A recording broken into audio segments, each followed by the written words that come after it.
ez'ebyemizannyo tetulina obbatuusaako byomina okufuna atera ng'ebyenjawulo. Amanya n'eddoboozi mpitibwa Musoke pius basibo ne bannyabo zaabalamusaako.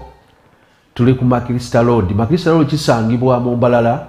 eno TV Sky. Abasinga mu buli ekigambo Sky mugamba tuli waggulu mubire. Tutuli waggulu mubire basibo ne bannyabo wabula tuli mu Mbalala ku Makirista Road ku ssomero lya Kabateeri naawo otusangibwa. Era tutegeeza buli omu yenna atulaba nti mu Mbalala mwe tuliro TV ebona ebitundu ebyenjawulo. Era bali buyogerera bali Kasokoso abali saidi zeno Kitoro mwange mutulaba ate mwanga abasinga tulaba ennyonnyo ddala muŋŋambye wane najja nankumbi mutulabira ddala bulungi. Era kansuubire nti Fridaus Namugera mutulaba bulungi ojja kundeba Nalule omugambye nti naye mulamusizza mwebala okutulaba Kobusingi Mattress webala okutulaba Kobusingi webale ndabira Douglas ndabira Dola ndabire ne Irene omubwati Irene mwebala okutulaba kansuubire nti bulungi muyengaawo abantu bwe muyenga mwenna atubalamusizza ojja kundabirako ne anti Amoti mugambye nti mulamusizza mutugambire ne bonna abatulaba eyo tuli Mbalala tukola tuli mu Mbalala tutambuza emirimu gya Honorable Chris Bakashaba. Wano mu studio sirinzeka wabula n'atambudde ne Modern yakwasaganya ebya kamera kati bikimu kitambula bulungi Mosajja muwagizi wa Arsenal era nga bwensogera ku Arsenal ayinza okunsala kamera n'amawulire aga Arsenal ngalina. Sitambudde nzeka mu control room wali Ochom mukwano gwange Ochom Devi Kaloli side eri endala wali omuvuka omuyita Jordan ankulamusizza wabala emirimu egyo ndaba kati sound akasaba kyatukola lunaka tuyamu ebipya amaze otuywamu kati ebirala ebipya so tugezaako okutambula butulinde ku rekoda zammwe tujja bannaye tukola kisoboka kyonna butaweera okola tubatuusa ku rekoda zammwe.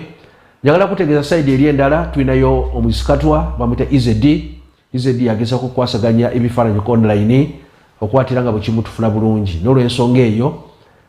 EZD nkulamusizaako ojja kundabira manager Ethel omukyalo omukkakamu naye mulamusizaako Alice Menta oli okina kulamusizza yakwasaganya ku bya marketing waneeno okwatira nga bwe kimu kitambula bulungi nnyo ddala. Omugalanda Special Forces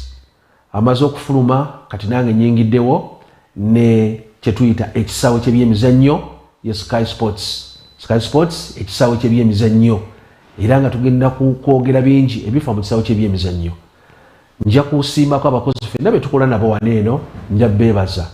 crew nnene abantu bangi naye ngwe wakubantu ebiseera ebisinga bwe tujja mu maaso ga kamera tosuubira nti ffe tusinga bonna nedda basiba ne bannyabo ffe tusinga wabula tukola nga ttiimu onajja n'akola onaddako onakola kiri so tugezaako kwati ne field yaffe etambula tugenda kubagirya amawulire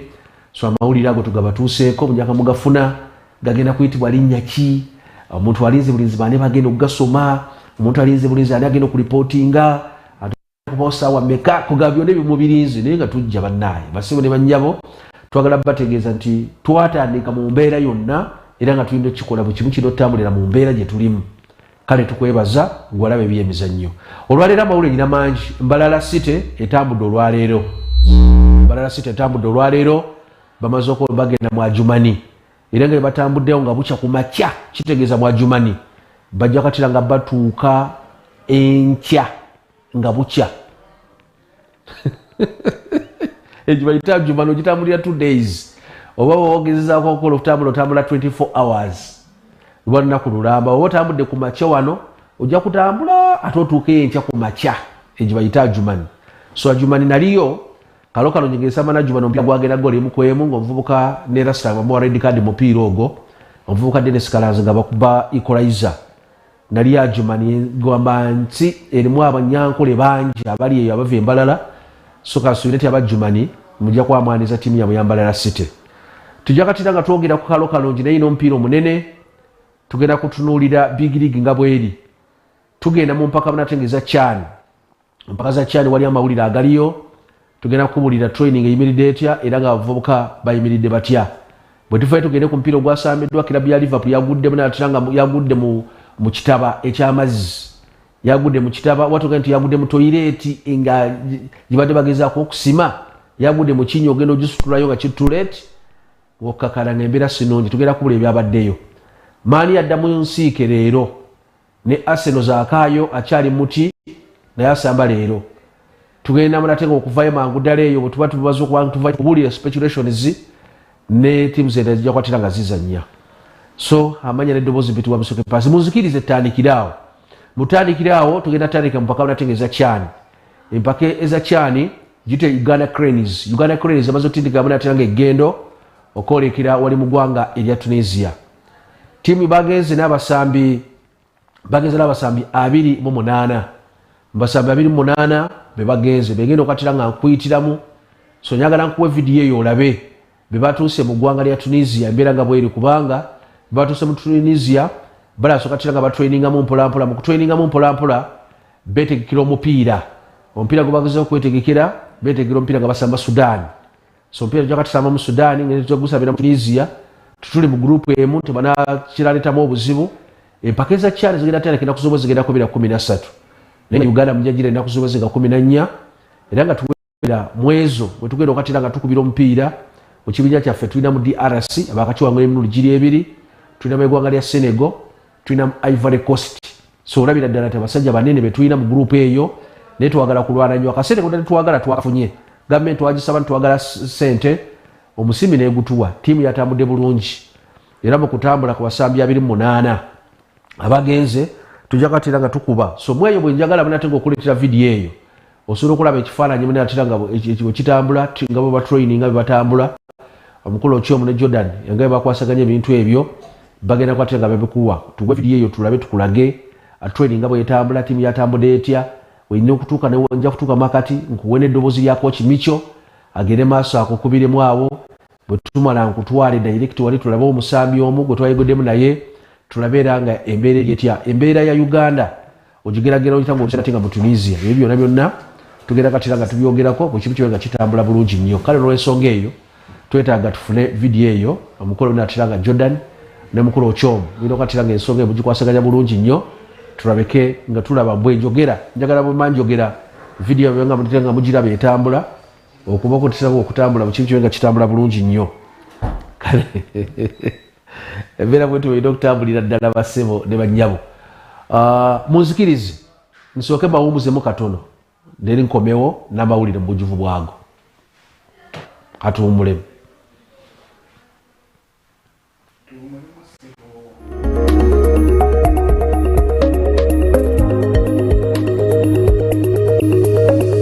Sky TV iraka ly'abantu. Ndabanyeta is the boy king, the western king okuruga aha Sky TV orikusaho program ya lunch time request special kuruga rokubanza kwikoro akatano kandi kuruga shaha mwenda mpaka shayi 10 hamwe na weekend Sky vibes ayitukize bya kabi umwaka gubaberere ogwa kabi respect. Amazina aine nina omuhereza wawe owa party time aha Sky TV umwaka musya gukubero gwihoreire ebirungi byonka.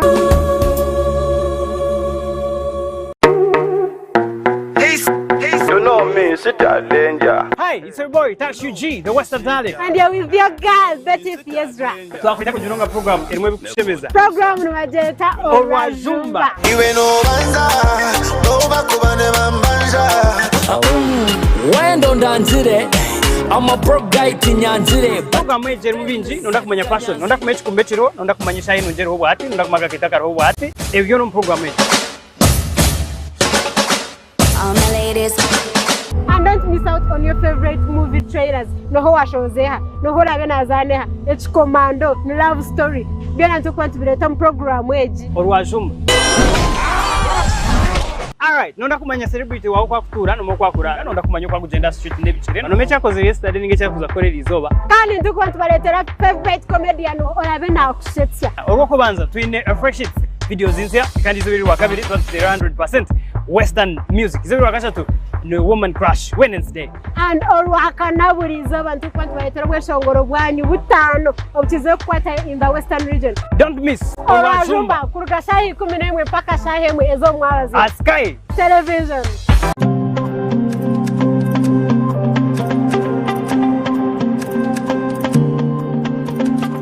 buli lwakabiri shaishatu kashahi nazekiro otaferwa programu y'omuhingi n'omulisa aha Sky TV. Kwega abahingi okega abakugu nangwa tukakopa nari abo bantu ababasize kuraba omu business age bari kutwegesa kimwe bibiri bishatu okutwakubasa kutunga entasya omu by'obuhingi n'obulisa obwe turi kurabira omu mataka gitu make rero tutyo tukabasa kutunga entasya nyamurungi obwe program age neza kubone kukibuho nyowe kanwa kagamba Edmond principal farmer omuhingi atarukwata mu itaka.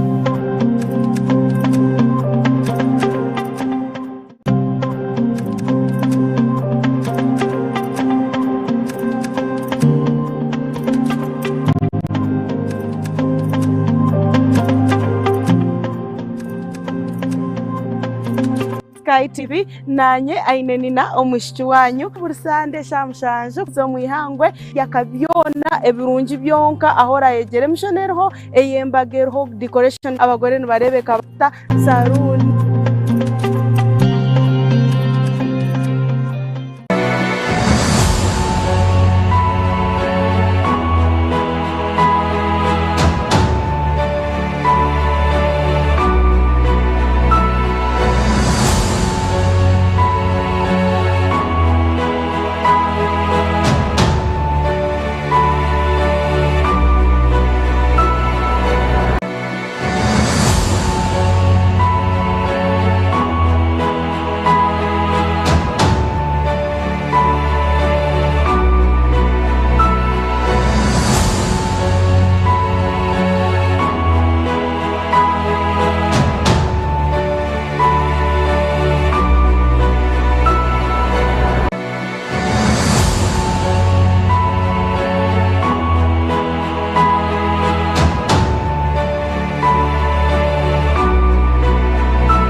Na cranes amawulire gano gali current titimu byatuuse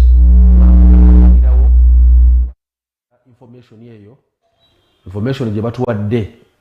nga ina timu nga balina okutraininga entambula nga balina okubeera kati yeeyo kati kifaananyi kyolaba kino kya Tunisia tuli mu ggwanga erya Tunisia Uganda Cranes yagenze mu Tunisia awo yatraininze kiro baba bageze otuuka ng'obudde bwayiseewo dda batraininga kiro so mu kutraininga natiranga ekiro nga beteekateekera omupiira bajja kusamba omupiira n'eggwanga erya Sudan bwe tusamba Sudan so ennaku z'omwezi bwe zituuka ennaku z'omwezi nga 13 jika nti tiimu eno ejja kubejjako abasambi 5 abasambi 5 bajja kukwatira nga basalibwako bwe bamala okusalako abasambi 5 abo tusobola okukwatira nga okwetegekera embeera bwalina okutambula kuba lwa nsonga nti abavubuka abasinga 28 bagenze kyotagako abasambi 23 so mubasambi 23 abasambi 5 bagenda kusalibwako tusigaze abasambi 23 ne bagambye abasambi bano 5 abasambi friendlies batraininge ne team bwe banamala babateeke ku nnyonyi balemu atera babakomyewo so nikyo bateranga bakityo bwe kiba kitegeeza nti buli omu kati akola training obutaweera okulaba ani go basalako naani asigala ng'omanye ebintu embeera bona titeba nyangu so mutabira inaga bagambi oba bagenda kusalako nze oba nze go basalako so buli omu yenna ateranga atunulidde okulaba ani go basalako naani go basigaza naye nga kubasambi abagenda squad ezasobola ateranga zitambula tulinamu abasambi naffe ateranga Eryonzi wa Uganda Revenue Authority tulina Mutakubwa oyo wa Gaddafi goalkeeper Jacob Makech wa Vipers tulina Ashari defenders tulina Ashraf Mandela wa Vipers tulina James Mugisha wa URA Derek Ndahiro wa URA tulina Isa Mubiru wa Vipers Henry Hilary Mukundane Kanyankole oyo yava mu mbalala wano wa Vipers tulina Kenneth Semakula oyo wa Villa tulina omuvubuka amuyita Jeffrey Waswa wa KCA Gift Fred wa Villa mba midfielders betulina abali mu kutraininga bagenze tulina Siraj Centum Vipers, tulina Marvin Joseph Youngman Vipers, tulina Abdu Karim Watambala wa Vipers, tulina Mos Waiswa wa KCCA. Mu bateebi tulina Milton Kalisa wa Vipers, Ibrahim Orit Vipers, Travis Mutiaba wa Vida, tulina Moses Oliro wa Kiso Giant, tulina Rogers Kasim Mato wa KCCA, tulina Bright Anokani joka top score ne goals 5 wa Vipers, Frank Sebufu wa Kiso Giant, tulina Najib Yiga wa Vipers, tulina Nelson Senkatuka wa Bright Stars. Be bavubuka abo muna atema kusomedde 28 abatano jakatiranga basaru wako. Era mu aba bagenze lead of delegation eyagenze ne team eyo, leader of delegation ya mvubuka ayitwa Dr. Aporo ayimbisibwe yagenze mvubuka muna atanga Dr. Aporo ayimbisibwe ya lead of delegation yagenze ne team. Atuti na head coach Serunjoji etwamukazagirya Serunjoji Milton Sonovic Micho, assistant coach Moses Basena, goalkeeping coach tuina Fred Kajuba, fitness trainer tuina Arthur Shamira, team doctor tuina Emmanuel Nakabengo, ate wali akwasaganya omula Ivan Sewanyana yagenze ne team eno, ate nga team manager Jeffrey Masanga bulijjo yagenze ne team. National team officer Paulo Mutakabara yagenze ne team eno. Tulina go Twitter requirements manager ya Samuel Munati Murondo ne Ayibo Baliyejusa bebagenze maso ne team eno. Ate nga FUFA communication director Ahmed Hussein yagenze ne team eno. Ate media officer ya John Muyita yagenze okwatiranga atuwa amawulire. Ate nga FUFA wagenze nga wa TV ya Patrick Munatiranga Mugerwa. Ate nga FUFA staff ya Richard Nangobe bebagenze ye team eyo. Delegation yagenze maso katirange etambula. So abo bagenze maso katiranga batambula bebo bagenda maso katiranga bakola training bolengera nga training bagikolere mu gwanga lya Tunisia nenge paka zigenda kubira mu gwanga elya Algeria era nga bisabe tugenda kukosa bya tafu avuka bayino kusama mpira nenga bamanyi nti bagenda kusabira ku tafu alenga tusama mpira nga tuli serious nyonyo ddala mpira guno tugwetaaga ekyokubiri twetaaga ne points kubanga boyojukira betwagenda binatiranga guno mulundu gwa mukanga tugendayo nenga biri bwetwagenda 214 bwetwafuna wini yokemu bweti tutufunangako wini zibiri twafunako wini emu ne drone tufuna kuzalinya tetwasobola kuyitawo. So kitegeeza nti Uganda tevangako mu kibinya mpaka za cyane bwekyabona tenga tugendayo. Squad ene yagenze Vipers eriko abasambi 10. Vipers yagenze eriko abasambi 10 ate nga KCCA eriko abasambi 3 ate ne kilabu ya yagenze abasatu KCCA eriko abasatu ne Villa inako abasatu, Vipers inako 10. So nga basigadde nga bonji kusomedde bagenze balonda mu kilabu zibuna atiranga endala okola nga bakola team eyo eyabasambi 28, abasambi 5 jakati basalibwako, abasambi abalala 23 basigale mu final squad ejo katiranga esamba egwanga lya Ivory Coast, DRC ne egwanga lya Senegal. Tusabe Uganda tulabe embeera enatambula etya ngobina atiranga tulaba. Muzikize tugendeko wali mu kalungi jakuba bajja katiranga betekera omupiira era bwetwogerera atwabulabyeko nga batubagezako ku traininga betekera ndatiranga ndeje bwezo katiranga otunda gwe mpira gwe ngamba muna atiranga omunene nnyo kubanga ndeje yakava kuwangalogoza badde 3-2 bweba ejja wali ku St George's Arena Kagongo mu kisaawe ekyo kyetusuubira nti twali tiimu yazze nekubirako Kagongo okujjako kilabu ya NEC ebugolobi bebajja ne bakola kituyise bajja ne bakolawo draw gye bakola draw muna atiranga ya 0-0 nenga bazze bonna bazenda tenga babakubira emipiira. So katwagala tulabe omupiira guno nga basamba ndeje muna atiranga erudde mpaka za Premier League, erudde mu mpaka muna atiranga za Big League. Tulabera nga embeera ejjo katiranga etambula etya nze naawe tulinze bulinze tulabera nga tiimu ene ya Kalungi banasobola okuteekako ekyenjawulo obwenkyukakyuka ey'amaanyi. Kalungi si yokejja katiranga esamba omupiira wabula n'embalala emaze okwolekera olugendo negenze mu Ajumani okusamba omupiira era nga bantegeezezza nti abavubuka okujja ku Judise Mugabi n'avuka atenga Tom Kakayire abatali ku tiimu eno nenga avuka abasigadde bonna bagenze ne tiimu abaana basa omutendesi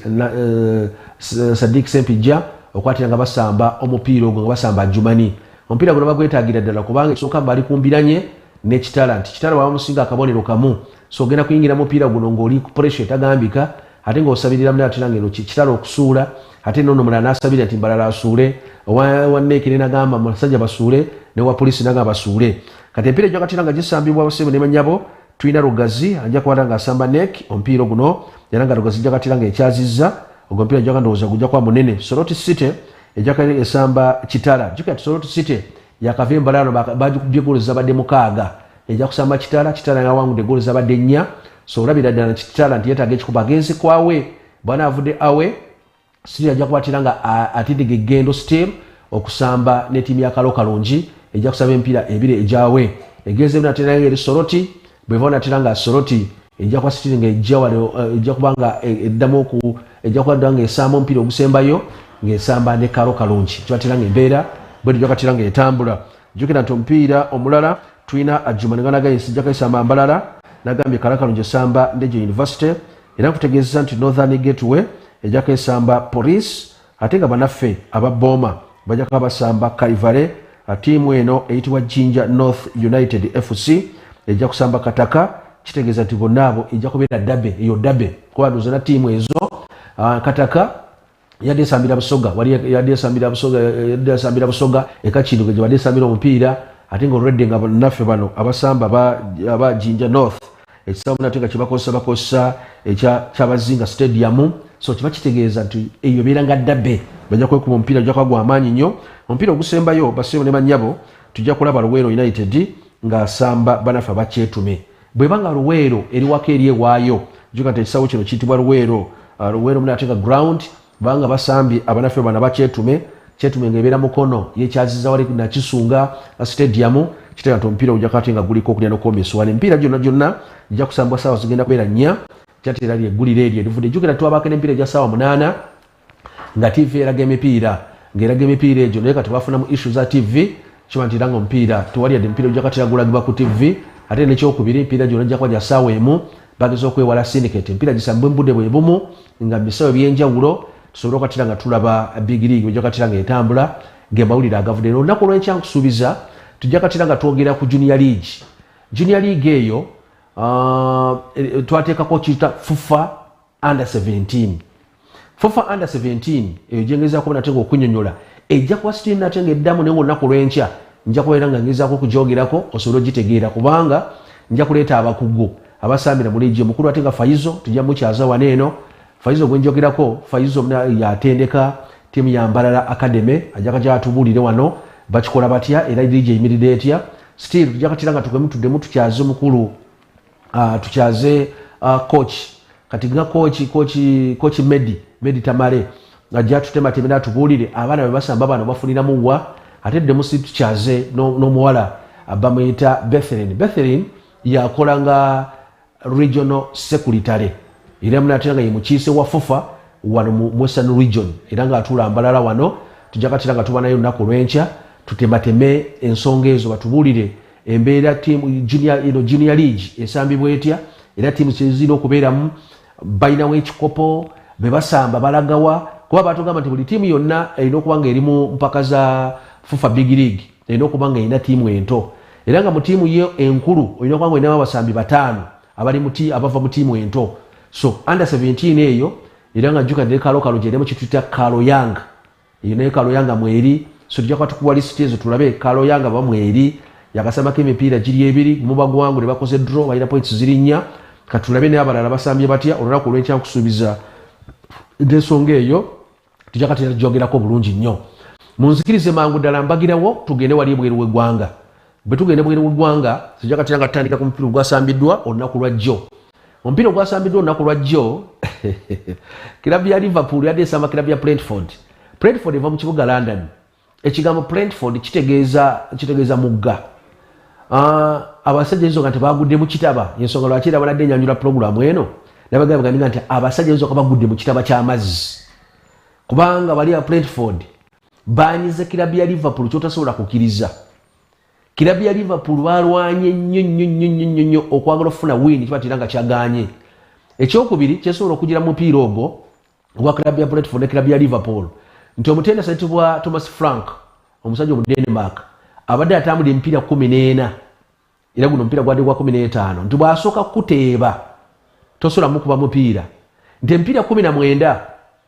emipiira gibadde emipiira 5 gyakoze draw bwakuteeba ng'ogikola draw n'emipiira 14 bwasooka kuteeba gyonna abadde agiwangula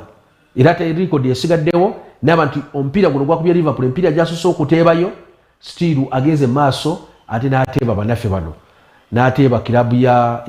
n'abateeba n'abongereyo okubinayo kusatu Liverpool eba nti yateebye eggolo yabaddeemu ndowooza ebifaananyi ebyo naleetaze musobola okubirabako kijja bayambira ddala okulaako ebifaananyi ebyo ebifaananyi munabiraba kijja tuyamba mulabe enteekateeka y'abasajja engeri gye basambyemu omupiira kuba ojja katera ng'otunulira kilabu ya Liverpool omupiira guno era nga abadde bagwetaagira ddala naye napo gye baleese twalabyemu enkyukakyuka nti omuvubuka Ibrahim Kanote yasobodde nate ng'okujja mu center back nga setup ejja badde akozesa nga gigyemu Joel Matip ajjukira nti Matip yadde atanja okwatera ng'asamba ne Van Dijk naye ng'omupiira jo yalese Ibrahim Kanote nekiwatira ka defense kagenze ne katonya olutonya terwadde lwakuno agomna atira nga ataddeko omukutu era nga atulaba wali ku Sky TV era nga ebifa mu kisawo ky'ebyemizannyo byetugezaako okubuulira basiima ne bannyabo abatulaba ajemusiro katira nga jemuli side eyo kakati njagala nkutwale ku mupiira guno tugulayo bina atira nga ebyafaayo ebitonotono ebyageze maaso bina atira nga ebyagobaddemu tugende maaso tulabe ebyafaayo ebyagobaddemu tugende maaso katira nga tuno omupiira guno agolo zabadde 3 kuwemu nga bwe nagambye omuvubuka ayitibwa Ibrahim Kanote yageze maaso katira nga yeeteeba Ibrahim Kanote yageze mu kweteeba omupiira gwazaawo omuvubuka amuyita Wissa n'agenda maaso katira nga abakuba bina atira nga eggolo yemudakiika zabadde mu 2 ate nga omuvubuka amuyita Boma n'agenda maaso katira nga abakuba ggolo yabadde yakusatu okigamba bulungi wano ggolo baagisse mukuta ggolo vaalo yaggyeko ggolo omuvubuka ayitibwa Nonozi jjukira nti vaalo eno tuzze era nga tulaba vaalo nga bulina okutambula ku mipiira emirala kilabu ya Liverpool yavayo nate necomplaining ku mupiira gwa Burnley negamba nti vaalo empiira gyabadde agiyisa ddala nga si bulungi tebagifuba bulungi naye olunaku lwajjo twageze okulaba nga vaalo eyita ggolo y'omuvubuka ayitibwa nate nga Nonozi we yateebye eggolo ne bagitta so nga ggolo nate nga Alexander Chamberlain yabakubidde ggolo gye yabakubidde eyo dakiika zabadde 50 naba nti yawezezza ggolozi 10 mu Premier League ng'asambidde empiira gy'asambye kilabu ya Arsenal n'empiira gy'asambye kilabu ya Liverpool so ovubuka bwoti bwe yageze maaso n'okwatira ng'ateeka ekyenjawulo naleeta ze nkuyitemu nate nga budatadata obutonotono obwabadde bwageze maaso nga bubeera mupiira guno twalabye Ivan Toney teyabadde mupiira guno omuvubuka yabadde alinamu obuzibu bwe n'agenda maaso obuzibu kikaba nti obuzibu bw'alina nti omuvubuka ono natera nga alina ebizibu bya betting era nga ebizibu bya betting ebiseera ebisinga bamuteekako emisango ne bamugamba ensonga eyo alina ogivaako kilabu ya Brentford yamenye record okuba kilabu ya Liverpool kyali kyasembayo okubeerawo 1938 kilabu ya Brentford okuba kilabu ya Liverpool yali yasembayo bakuba 1938 era naleeta zo 1938 ngene maaso kuba ndi ndowooza ndabe emyaka egyo bw'okwata 1938 n'otoolako 2023 kitegeeza gye emyaka gyabadde kimyaka 85 nga kilabu ya Liverpool okuba kilabu ya Brentford wadde wayise emyaka 85 so emyaka 85 kilabu eno yazze nemenya record y'1938 yeba nti yabakubye omupiira so bw'oba munatera ndowooza owa credit abasajja ojja kuyozayoza goalkeeper David Raya yakoze omulimu gwadde gw'amaanyi nnyo wakati yagenze okusevinga Darwin Nunez effort yatendamu okumuteeba Nunez yabadde akuba shoti ye 15 nga talinamu yadde golo n'emu tugeze okujja mu match eno omuvubuka nate nga Nunez gakubye shoti zabadde 14 nga talinamu yadde golo n'emu yagenze okuba shoti ya omuvubuka nabamusevinga yabadde ya 15 naye nga talinamu yadde golo n'emu omuvubuka gwe bayita Tweet Alexander Arnold akavubuka no kaleese munatera nga cross gye kaleese ndeba nti yavuddemu golo batugamba nti golo gye bakubye ye golo y'omwaka kyatira nga bwekitobe kyabadde converted the tweet Alexander Arnold omuvubuka ono kweta cross gyaleese as the first munatenga goal in the year egolo bwati bweyabadde Thomas Frank ng'omutendesi okubatera nga akuba omutendesi munne kitegeeza nti kyabadde munatenga kyanjawulo nnyo era nga man of the match omuvubuka kati Bwoma gwe babadde man of the match kuba yageze maaso katira nga ateekako ekyenjawulo tiimu yayimiridde etya kilabu ya Brentford yabadde omuvubuka amuyita David Raya yabadde mu goal John yabadde mu center back ne Pidek n'omuvubuka ayitibwa Ben-Mee babadde mu center back abo basatu tulina omuvubuka amuyita Loslov Jensen Nedgard omuvubuka amuyita Generate ne Henry bebatandise midfield ate nga Boma n'omuvubuka ate nga Wissa bebasobola kati nga batandika ku side eyo. Kilabu ya Liverpool omuvubuka ati Alisson Becker yabadde mu goal, Twitter Alexander Arnold yadde mu namba 2 yabwe, Freddy Kanote ne Van Dijk n'omuvubuka ayitibwa Semekas bebadde ate mu namba 3 ate side end twadde ne Elliot, Fabinho, Thiago Alcantara bebadde midfield, omuvubuka ate nga Mo Salah, Nonozi ne Alex Oxlade-Chamberlain bebatandise omupiira gwageza okuggwa nga kilabu ya Liverpool ekubiddwa omupiira. Mutukirize mangu ddala tuveewaawo tugende ku mpiira ejakatira nga omupiira omulala gwe twalabye gwadde omunene yadde Rangers. Rangers yadde asamba kilabu ya Celtic. Omupiira nagwo gwadde munene nnyo. Bw'owaera nga otunuulira bw'ojakatira nga obadde otunuulira ozze ogoberera abasajja bano bebanga beesanze omupiira gwa munene nnyo. Van Bronckhorst yadde munate nga amaze okwatira nga okugobebwa kilabu eno gitendeka omupiira. Kilabu ya Celtic ye tiimu yakaluzi omupiira gulimu gwokka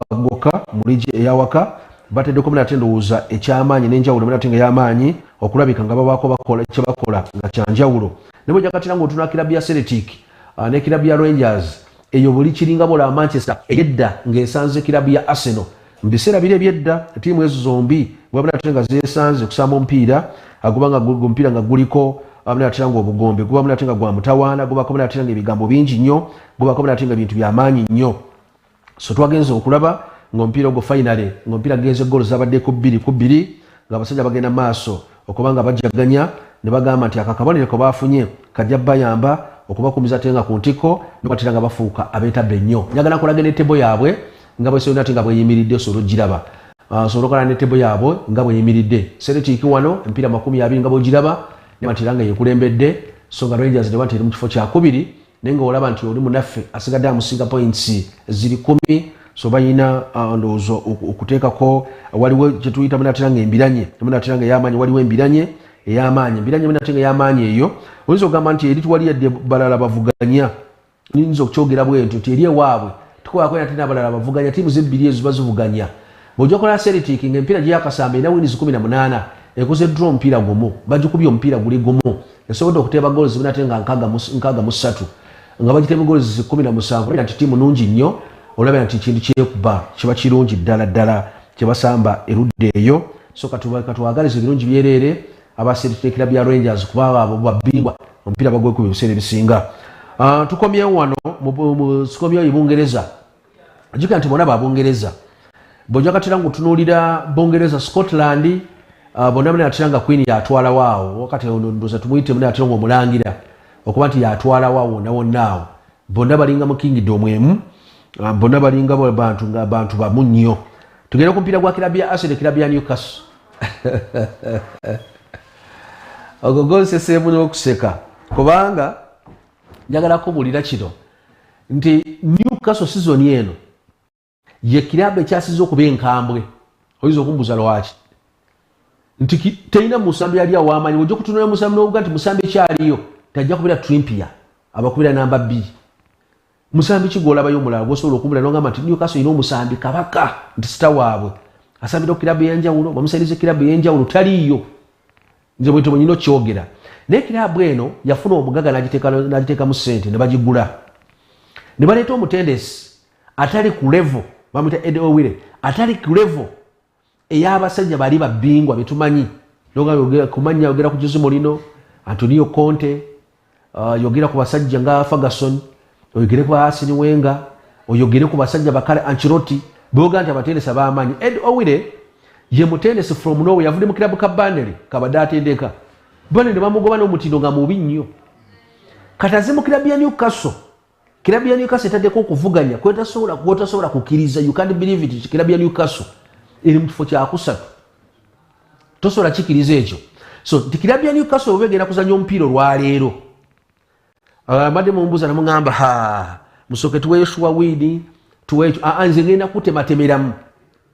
njagala ntematememu mu kutematemera osobole okutegeera omanye kiki ogenda okubeetinga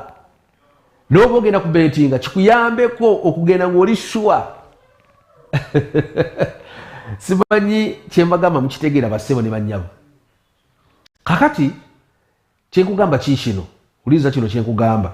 nti kilabu ya Arsenal wegenda kusamba mpira guno guli ku Emirates Stadium. Kilabu ya Arsenal yakaluzinga omupiira gumu gwokka yaluze nga yesamba kilabu ya Manchester United nti weba iruziza omupiira gumu ng'Man U yamukubye omupiira nti empiira gyasambidde awaka gyonna teri n'omu yagambye n'agamba nti omusajja ngenda muwanganga taliiwo mpiira 16 gye bakasamba ng'ekuŋŋaanyiza mu points ziri 43 kilabu ya Newcastle eri mu kifo kya 3 empiira 17 gye yakazannya ekuŋŋaanyiza mu points ziri 34 oyo neeseba taba mwangu kyati kilabu ya Arsenal bamusinga points 9 zaamusinga bamukuma omupiira guno bamusinga mmeka bamusinga mwera bamusinga 6 kati bwoba otunuulira nti ani asinga kwetaaga mu mupiira guno Arsenal asinga ogwetaaga obaka ne kilabu ya Newcastle kyogere mu buntu nga tolimu yadde buyeekera twogere nga totaddemu feeling ani asinga kwetaaga mu mupiira guno nze ku lwange ngamba nti kilabu ya Arsenal asinga ogwetaaga mbuuza lwaki ekisooka nti yeetaaga kuteekako okuvuganya nti Man City bw'aba bamusinga points 7 bawangula gwa leero ajja kuba musinga points mmeka ajja kuba musinga points 10 nti ate Man City ajja kubazanya kilabu ya Chelsea babazanya Chelsea kitegeeza nti Chelsea wa mukuba ogumusajja okumusinga points 10 oba omulese kakati ndo katugende mu bwino kati wuliriza no bwino kati gwenkuleetedde oleba kuteera ebifaananyi bw'obiraba bwenkuwa bwino Arsenal Newcastle omupiira gule mu stadium maso kuliramu kati njagala nkuleetire bwino wuliriza nti kilabu eno egenda kujja mu mupiira guno gabaaniriza omuvubuka abamuyita Emile Smith-Rowe omuvubuka ono bukya season etandika yazannyako eddakiika 48 season eno eya 2022 ne season eno wetandikidde omuvubuka ono season eno asambye eddakiika 48 kitegeeza abadde mulwadde kyentegeeza Smith-Rowe ali ku TV yawo bamukulage osobola omulabako omuvubuka oyo gwegezaako okugamba Smith-Rowe wa kilabu ya Arsenal so yeekwatana ku mutwe omanya yali bakubba ekifaananyi kyokola kyonna nga bikwata ku mutwe yeekwatana ku mutwe n'angamba oba yenze nsobola kuba nti omwana omutwe bwenti nifuna injali eno nentawanya bwenti nimba nga nsambye eddakiika 48 zokka akavubuka kano bakawa jazi namba 10 okumuwa jazi namba 10 nga basuula ajja kufuuka omusambi w'amaanyi ajja kufuuka omusambi binatera nga wettutumu ne bagamba nti jazi namba 10 ngegye tujje ku Mesut Ozil kati wakavubuka ka Smith-Rowe kano kajja kusamba omupiira ne buli omu atye basobola okuva binatera ne bagamba bagambe nti omuvubuka ono nga bamwesize nnyo nate ng'ekimala naye nga baamya amawulire amabi abadde abasambidde eddakiika zibadde 48 bukya season eno etandika 2021-2022 saako ne season eno wetandikidde ng'asobodde okusamba mu natera ng'eddakiika 48 kangene ku kirala tulina abavubuka babiri Bukayo Saka ne William Saliba abavubuka bano singa bafuna red card omupiira gwakawungezeko lwaleero gwa ssaawa zigenda kubeera nyenda eddakiika 45 singa Bukayo Saka ne William Saliba singa bafuna yellow card bajja kabawuliza yellow card 5 bofuna yellow card 5 bakuteeka ku punishment ey'okumisinga omupiira gumu tatonja katera ng'otuna kilabu ya Arsenal omuvubuka ono William Saliba fomu gy'aliko otuna omuvubuka ayitibwa Bukayo Saka ne golo z'abateebera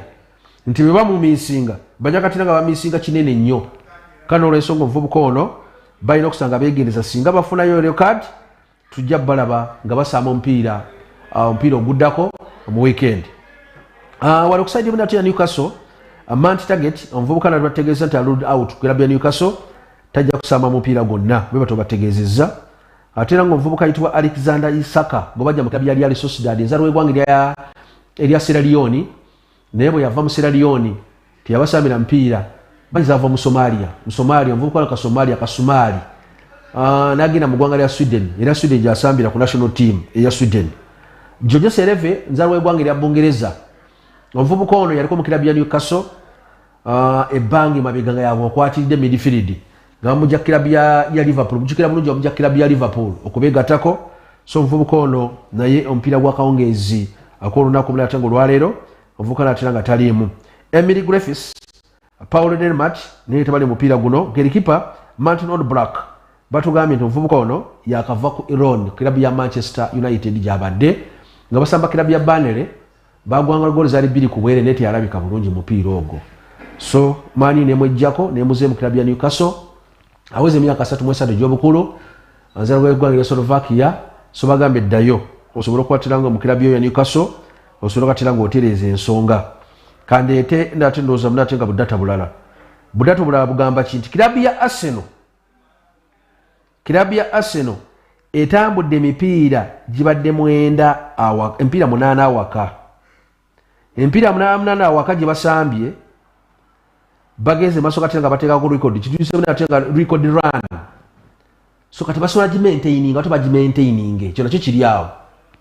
baba basobola okutambula empiira 8 nga tebakubiddwa bali waka basobola kumaintaining natenga record run yaabwe yobutakubwa mupiira waka season eno kuba jukira nti butudde eno kalongi naye kirina nti bukyetandika eyingira mu mpaka za region bukyamu natenga management ekyuka eyali FC Baka kawunyemu businga ebo yakyuka kirabo nekulembera omukulu natenga Lorenzo nekulembera omukulu natenga yitibwa Saulo Kirunda ngerimu management era ngerimu mukulu Twesije Robert management esinga erimu Sam Like erimu Alex okuva ekitagwenda bukya bavuka bakwata mu tiimu eyo bajja management ya kalongi ne basamba region ne baqualifying nga tebakubidwa de mpira na bumu ku kisawo sa St George's Arena ole record yeye ne bajja mpaka za big league tebana ruzinga mpira bonna ku St George's era babuuza banatenga abeyibanda kagongo ne bagamba nti mwalimu labyeko nga bakuba kalongi omupira baga ffe tukirabangako seye mbera tebagimanyi naye batuukawe gomola asala kakati tekilabu ya Arsenal ndese record kwagala kutegeeza tebalina record run ya home matches mpira gya waka abasajja banatenga berisize enkuli tebatubana bakuluzinga mpira gonna the open mina atiranga the 80 home matches zona bagenze maaso lokatiranga baziwangula era kasuka tubagalize birungi byerere nembiro katiranga etambula bulungi katuno kankongere data omulala kilabu ya Arsenal wangu mpira 11 kugamba bwenjogera ompira 11 awaka ngesamba kilabu ya Newcastle kiri madde njogera kibadde ya mpira jona all teams zona azawaka ku Fly Emirates mpira mnatenga 8 bade tabana ruzinga ne kati kyendese ndese kirala kilabu ya Arsenal tambudde mpira 11 ngesamba kilabu ya Newcastle mu all competitions nga tebakubiddwa kiwali kikubidde mu ngalo boli muwagizi wa kilabu ya Arsenal kiwali kikubidde mu ngalo sina kikubira mu ngalo wokka wali gambye na amina so ye kati nga modern yaga bagambi kyekyo bakipize banatenga clean sheets zebakoze mipira musambe gisembyeyo ekyo wobona da kitegede kyentegeeza the keeping clean sheets in the each of the last 7 things bebasembayo kukubwa mu November 2010 eyo record anno manya tubuna bakutegeera lwaki zaakaya akyali waggulu mu muti bino byenjogera basibo ne manya bakati ndaso okujja facts ndaso okujjayo bwino ndaso okuyiwa data ndaso okuyiwa ebyafaayo ntotegere Arsenal kikikumidde okubeera waggulu ekintu kino kizimbye okuva emabega teguddewo bugwi ntejebirire ku tebo nedda sebo tosobola kuva buvi waggulu n'olinnya wano kati nowuliriza emipiira yasembayo ku luzingo mpira mu November 2010 kitegeeza ekuumye clean sheets ku mpira 7 egiri awaka yogera ku Newcastle ewangudde empira giri 2 okay mukwangula empira atenga gye wangudde awaka esetinzeko muzuku kyayita the most recent meeting last May yateekawo mukusamba omupiira gye yasamba newangula omupiira yali yasembayo okukikola kino 1990 oba mu 90s bebakiyise okubanga eteekako munatenga record eyo kilabu ya Arsenal etambudde emipiira Premier League record y'emipiira 29 clean sheets against tiimu zino ezibeera okumiranye ba opponent baabwe ababali awo bogamba nate nga bamaanyi kale nti leka nkwe ekyokulabirako nga Man U against Tottenham Hotspur nkwa kyakulabirako bwe mba njogera ekyo ntegedde particular opponent bwe mba ngambye nti against particular opponent bantegeeza nti oyo omuntu akuliraanye goyina munate okuvuganya naye otegedde kyentegeeza nkwadde kyakulabirako nogamba nti maani esamba Tottenham Hotspur bali mu level yemu tukunkwata bubi bunatera nga bamaani U nekyegeza okwogera ngeza okutegeeza nti bali mu level yemu oyinza okumbuuza nogamba level yemu kikyotegeeza maani U ali mu kifo kyakuna Tottenham Hotspur ali mu kifo kyakutaano maani U alina points 32 Spurs alina points 30 kyembadde ntegeeza bali mu level yemu nti kilabu ya Newcastle ali mu kifo kyakusatu points 34 ate nga Arsenal alina points 43 kitera musinga obubonero 9 kyengamba mukuba omupiira ajja kuba musinga obubonero 6 kyembadde ngezaako okunyonyola wali eri oba simanyi oba wadontegedde bulungi nnyo kakano tugende nkuwe bwino omulala bira tugende mu maaso eri aba control room simanyi gundi ebintu ebyo byababuze naye tujja kutambulira empolampola tumufaayo kakati nolaba kino bwe twanatera nga tuvuddeyo njagala nkubuli nti omupiira guno nze ng'omuntu ngamba nti Arsenal ogenda guwangula 2-1 nze nga Musoke wabula si nga Sky wabula si oba nkiyite ntya mugambe nti bagenda guwangula 2-1 kati tugende mu kadata akalala kilabu ya Arsenal nno gyengenzeemu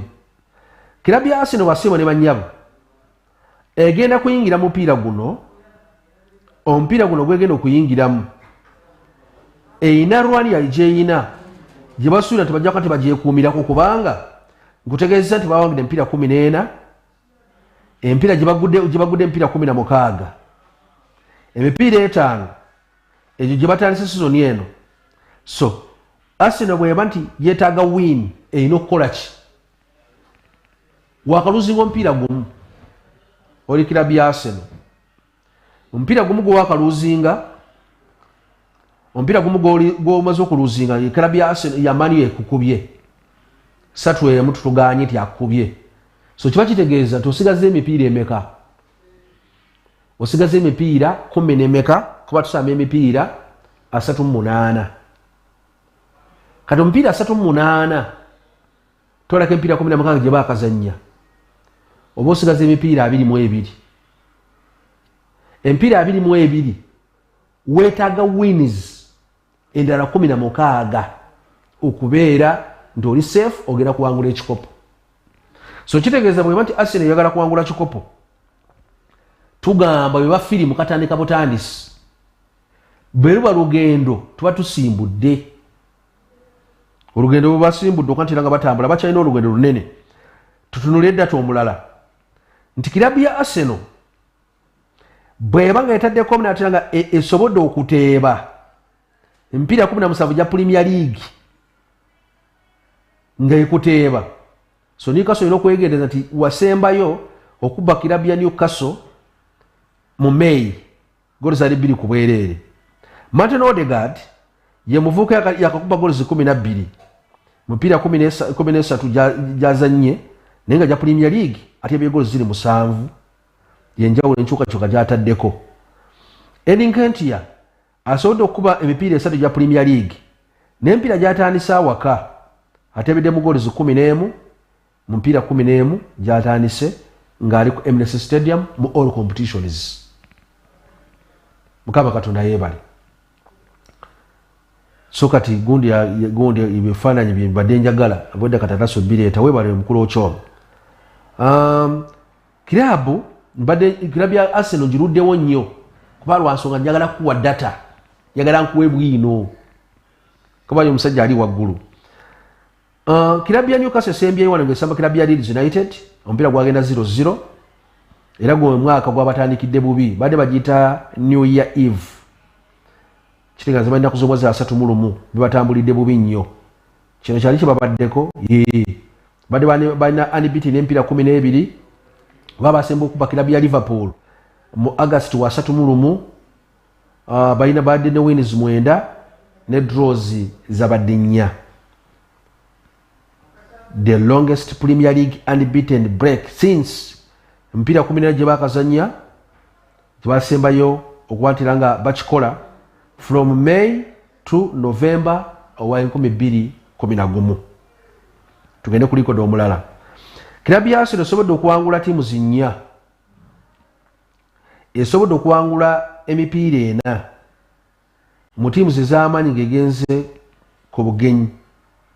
era bale basembayo okukikola mu 1996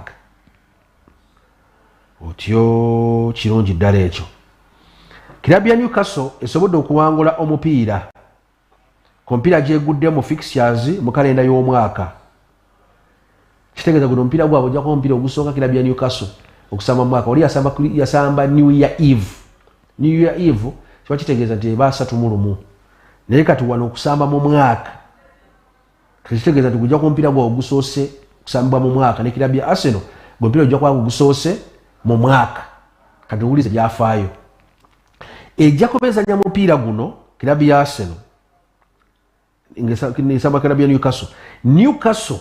kusamba mu mwaka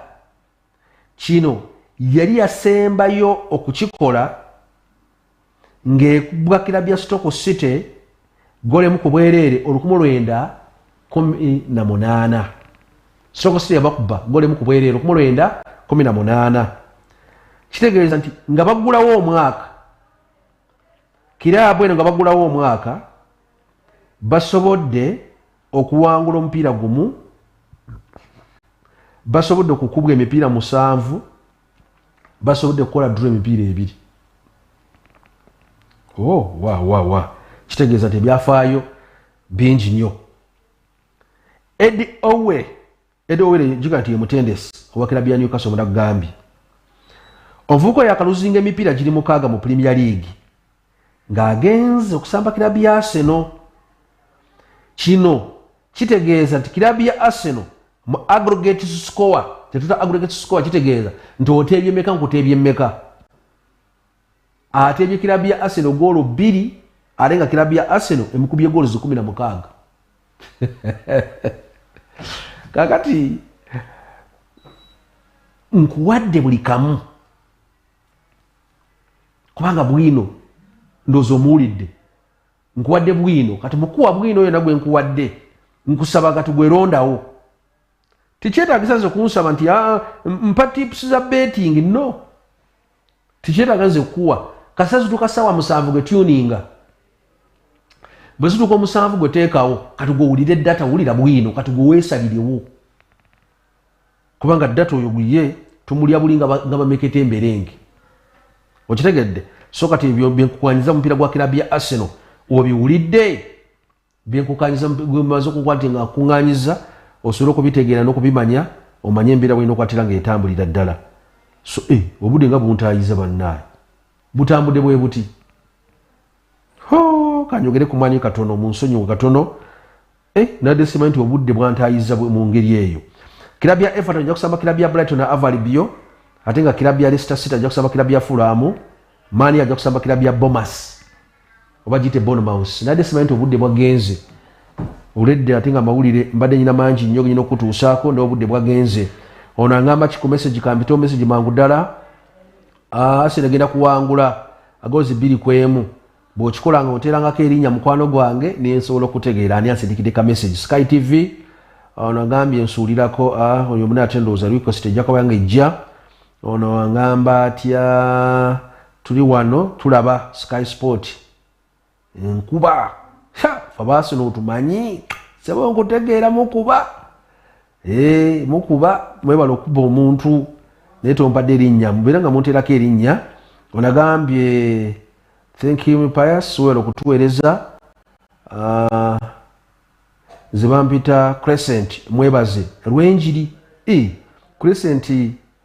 kooli Crescent Rwenjiri webale nkulamusiza mukwano gwange wala kati je singa mumpa n'amannya ago mwebala okutuweereza Mr. Musoke kasimbeko Honorable Kulisi Bakashaba nze bampita Dennis Lwapapa Tim Jonathan Taremwa webale ogala biteka politics mukwano ono Marion tulaba Amina ansembye ndoza message ngenda kwantika nsema ina zone ndugu John from muna atenga Muyenga nze nsubira tikirabias negwida kuba goals 3-2 bampita John ndi Muyenga Muyenga banda bile bonna nakugambye Muyenga awo banja batulaba awo walende Beatrice ne badagalas bali Muyenga awo onangambye nangambye atya ndoza kati message si yange eyo si ya gonde jako ya program zindala inamba yesimu je tubateerako awo ku screen je mulaba njoko aboleza bezo ka message oteeka muneki oteeka ko nerinnya mukama katonda batukumire Musoke pius gegange bagaze kimisana ekirungi bagaze onako olulungi lunch time request yeddako omukama katonda bere namwe mweraba